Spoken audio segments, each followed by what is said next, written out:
अब हम करेंगे वृद्धि संधि। तो वृद्धि संधि में क्या होता है, प्लस के पहले कौन से वर्ण आते हैं और प्लस के बाद कौन से वर्ण आते हैं। वृद्धि संधि के दो भाग हैं, ख और ख। इसमें भी प्लस से पहले ए या आ मिलेगा दोनों ही भागों में। गुण संधि में भी प्लस के पहले ए और आ था। वृद्धि संधि गुण संधि को ही आगे बढ़ाती है, बल्कि वृद्धि संधि गुण संधि का एक तरह से संस्कृत के हिसाब से देखा जाए तो अपवाद होती है। फिर भी हम हिंदी में इसको एक अलग भाग मानते हैं। और यहाँ पर ए या आई में से कोई वर्ण आए तो दोनों को मिलाकर आई में बदल देंगे। और दूसरे भाग में है ए या आ के बाद ओ या औ आए तो हम दोनों को मिलाकर औ में बदल देंगे। दो ही भाग हैं ये। पहले के उदाहरण करते हैं। जैसे शब्द आ जाए दिन प्लस में एक। अब देखो दिन न में ए स्वर है अंत में और यहाँ पे है ए और ए को मिलाकर किस में बदलेंगे, आई में बदलेंगे। आई की मात्रा जब हम व्यंजन पे लगाते हैं तो ऊपर दो मात्रा चढ़ती है, तो ये शब्द बनेगा दिनैक। इसका अर्थ होता है एक दिन। और देखो एक आधा और करते हैं। जैसे पुत्र प्लस में एषणा। जैसे पुत्र प्लस में एषणा। एषणा मतलब इच्छा। ए और ए को मिलाकर आई में बदल देंगे और ये शब्द बन जाएगा पुत्रेषणा। महा प्लस में ऐश्वर्य। अब जो ऐश्वर्य शब्द होता है उसमें पहले ही ऐ होगा, ऐश्वर्य नहीं होता, ऐश्वर्य। और यहाँ पे आ भी आ गया। आ और ऐ मिलने से भी ऐ ही बनेगा और वो शब्द बन जाएगा महेश्वर्य। यानी वृद्धि संधि में दो मात्रा ऊपर चढ़ेगी। अगला भाग देखेंगे।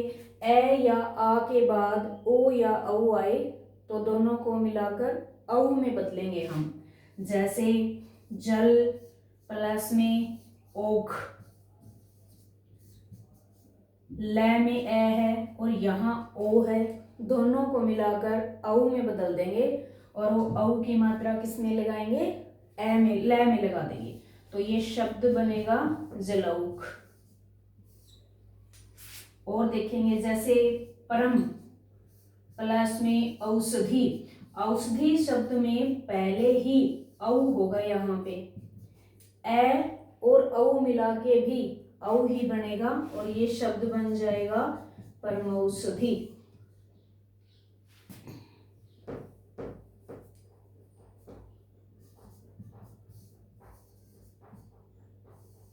इसी तरह परम प्लस में ओजस्वी, परमोजस्वी, महा प्लस में ओजस्वी, महुजस्मी, ऐसे बहुत सारे शब्द बनेंगे और सब में ऊपर दो दो मात्रा चढ़ती जाएंगी।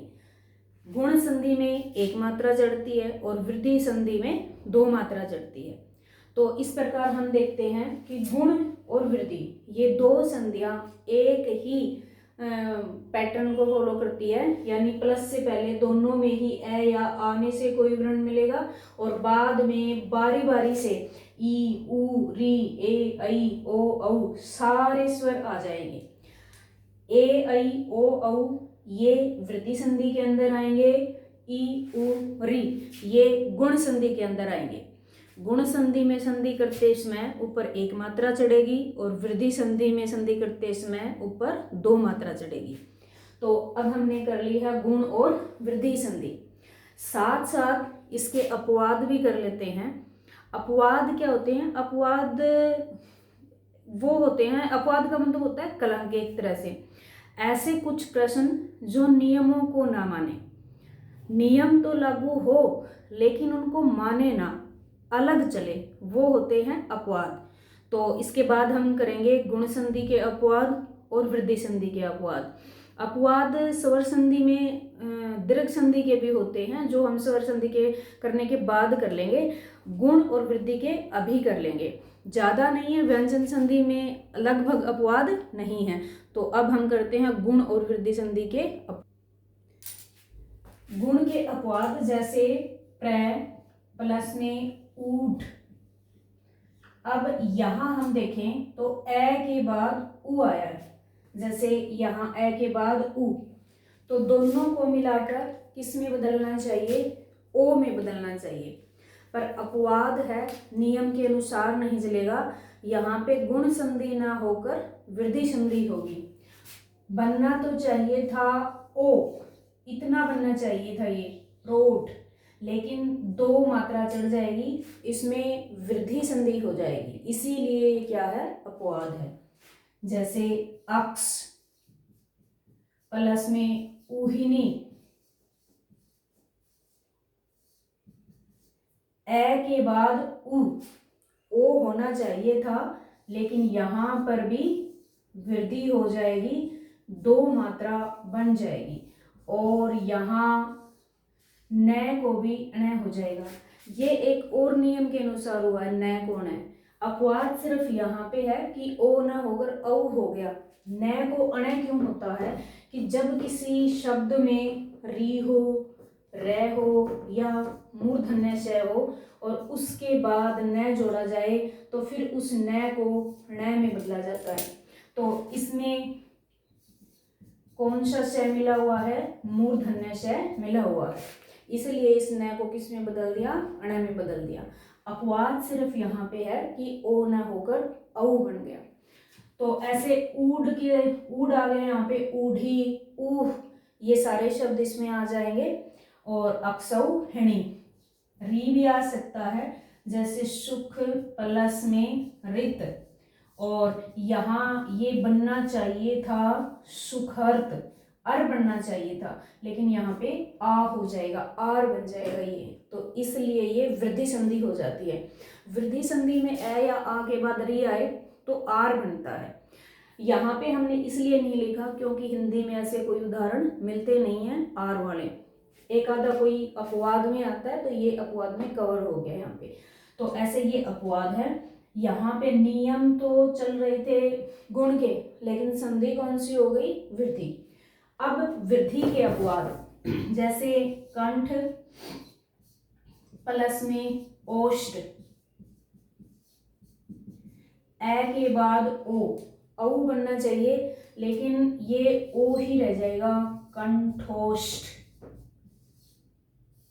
इसी तरह दंत प्लस में ओष्ठ, दंतोष्ठ, बिंब प्लस में ओष्ठ, बिंबोष्ठ, अधर प्लस में ओष्ठ, अध्रोष्ठ, ऐसे बहुत सारे शब्द बनते जाएंगे। तो ये किसके अपवाद हैं? वृद्धि के अपवाद।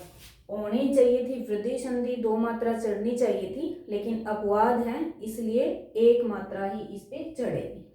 तो अपवाद जो होते हैं वो हमें ध्यान ही रखने होते हैं, वो नियमों के अनुसार नहीं चलते।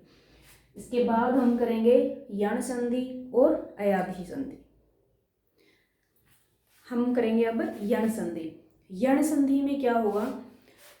प्लस के पहले यहाँ पे ई आ जाएगा, छोटी ई भी हो सकता है, बड़ी ई भी। प्लस के पहले ऊ भी आ सकता है, छोटा ऊ हो या बड़ा हो, या फिर प्लस से पहले री। अब देखो ए और आ तो गुण और वृद्धि में हम ले चुके थे, और उनके बाद धीरे धीरे सारे स्वर भी आ चुके थे। यहाँ पे हमने थोड़ा सा पैटर्न बदल दिया, ई उ री ये आ गए। इसके बाद क्या आएगा? मैं यहाँ पे ई लिख दूं, ई के बाद ई, तो वो दीर्घ संधि में चला जाएगा।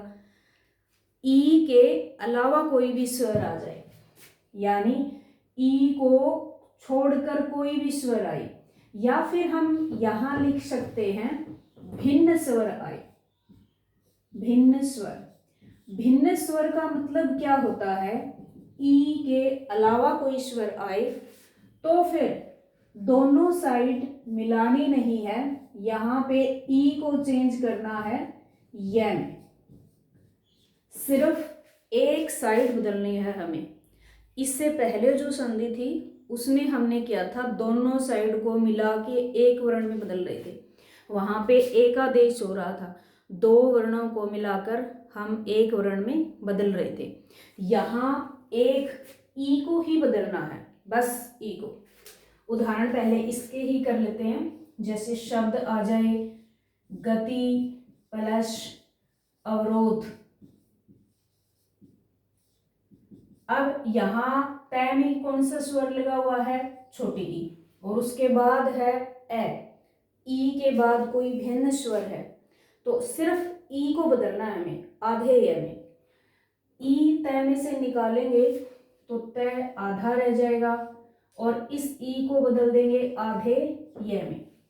गति से शब्द बन जाता है गत्य। ई तो आधे य में बदलता है, लेकिन तुरंत बाद स्वर होता है, वो स्वर य में मिला दिया जाता है तो यह पूरा हो जाता है।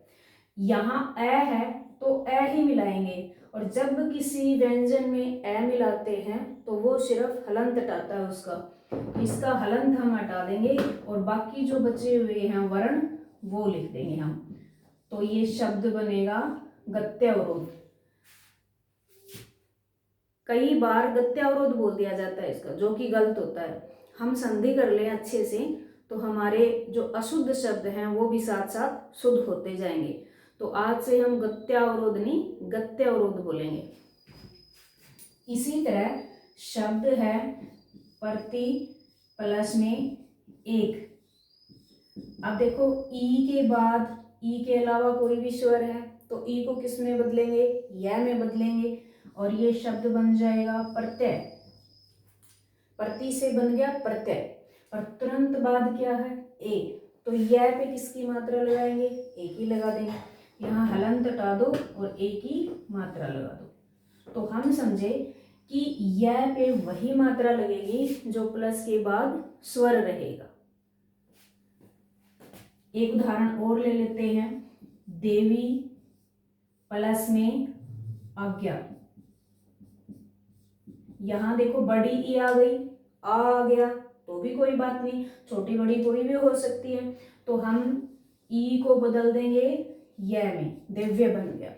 यहाँ कौन सा स्वर है? आ, तो हलंत हटा देंगे और आ लगा देंगे, दिव्य।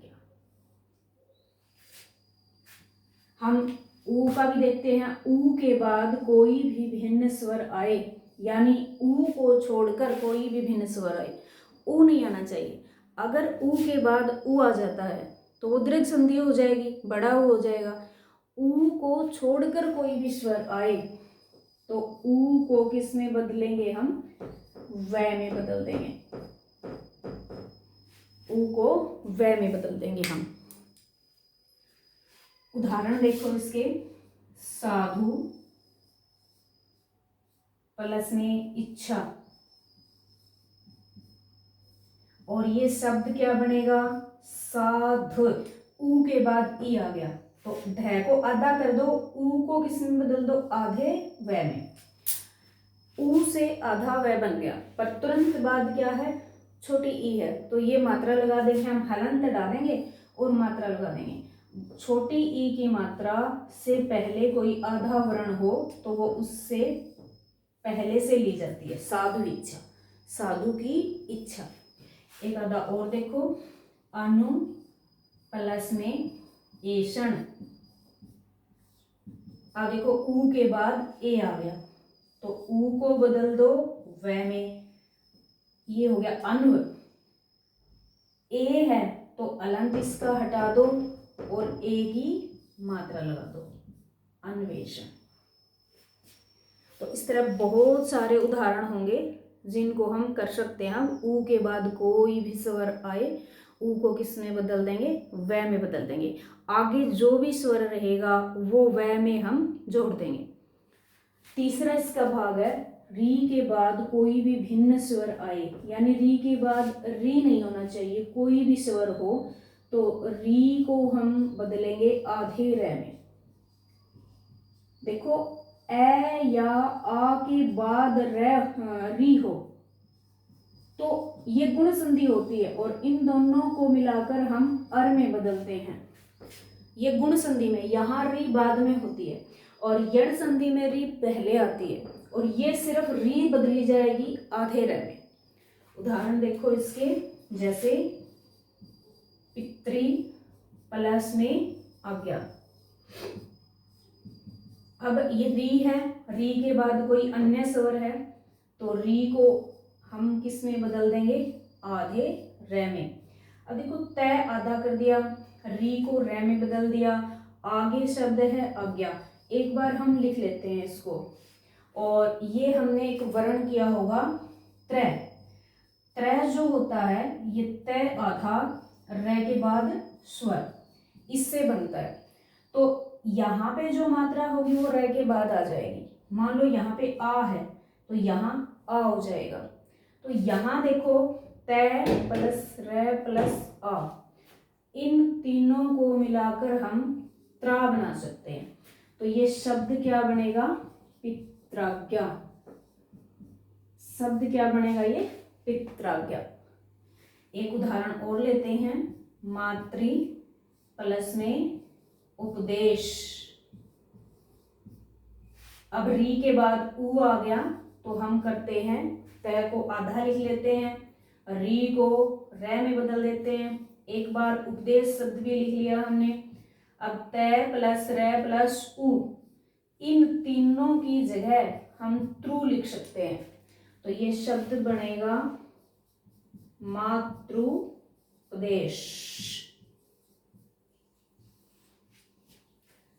तो इस तरह हम भ्रातृ प्लस में आज्ञा, भ्रातृ प्लस में इच्छा, मातृ प्लस में इच्छा, बहुत सारे उदाहरण हम कर सकते हैं इस नियम की सहायता से। तो ये यण संधि के 3 नियम हैं। इसके बाद हमारा एक पार्ट और रहता है अयाधि संधि, वो करेंगे हम अब इसका अंतिम भाग है अयाधि संधि।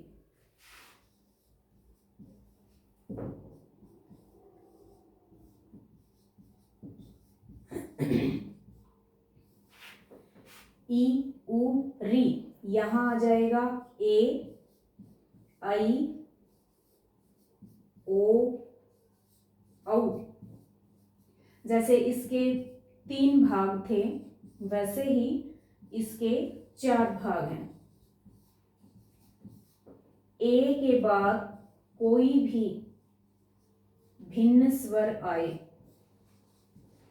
ए के बाद कोई भी भिन्न स्वर आए तो हम ए के स्थान पे आया कर देंगे, और आई के बाद कोई भी भिन्न स्वर आए तो हम आई के स्थान पे आय बना देंगे। पहले हम 2 कर लेते हैं, जैसे ने प्लस में अन, और एक हम ले लेते हैं ने प्लस में अक। यहाँ पे देखो ने जो है इसको हम तोड़ेंगे तो न प्लस में ए निकलेगा, यानी अंतिम वर्ण ए है और उसके बाद ए को छोड़ के कोई स्वर है, तो हम ए के स्थान पर आया लिख देंगे और आगे है अन। अब क्या करेंगे, न स्वर रहित है, इसमें ये स्वर मिला देंगे और यह में ये स्वर मिला देंगे, न भी पूरा हो जाएगा, यह भी पूरा हो जाएगा और ये शब्द बन जाएगा नयन। इसी तरह चे प्लस में अन चयन, से प्लस में अन सयन शब्द बनेगा। अब यहाँ नई शब्द है, आई की मात्रा, तो यहाँ है आई, अंत में आई है तो आई के स्थान पे हमें आय लिखना है और आगे है अख, तो आ न में मिला देंगे और यह में मिला देंगे और ये शब्द बन जाएगा नायक। ए होगा वहां पे य से पहले ए आएगा, आई होगा वहां पे य से पहले आ आएगा। तो ऐसे बहुत सारे शब्द हैं, जैसे गई प्लस में अक गायक, विनयी प्लस में अक विनायक, बहुत सारे शब्द ऐसे बनते जाएंगे। ओ के बाद कोई भी भिन्न स्वर आए तो हम ओ को औ में बदलेंगे और औ के बाद कोई भी भिन्न स्वर आए तो औ को हम आओ में बदलेंगे। उदाहरण देखो इसके,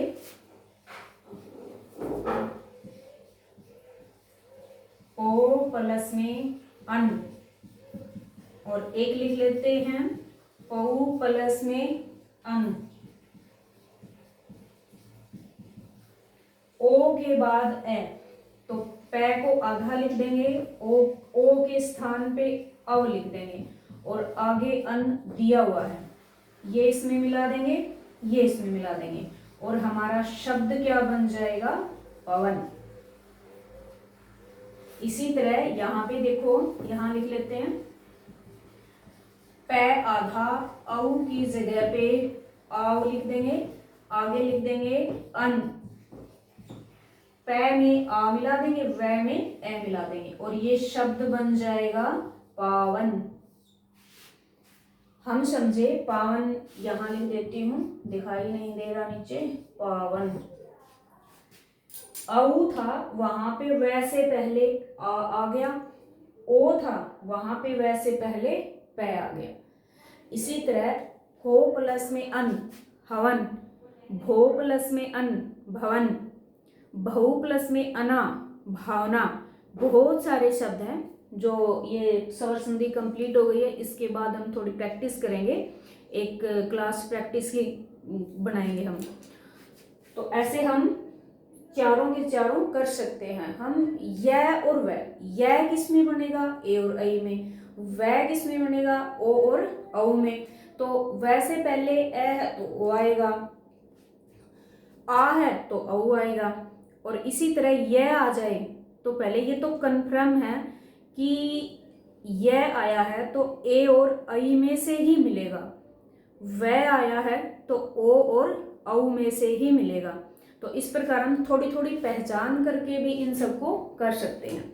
तो ये हमारी स्वर संधि कंप्लीट हो गई। इसके बाद अगली क्लास में हम इसकी एक्सरसाइज करेंगे।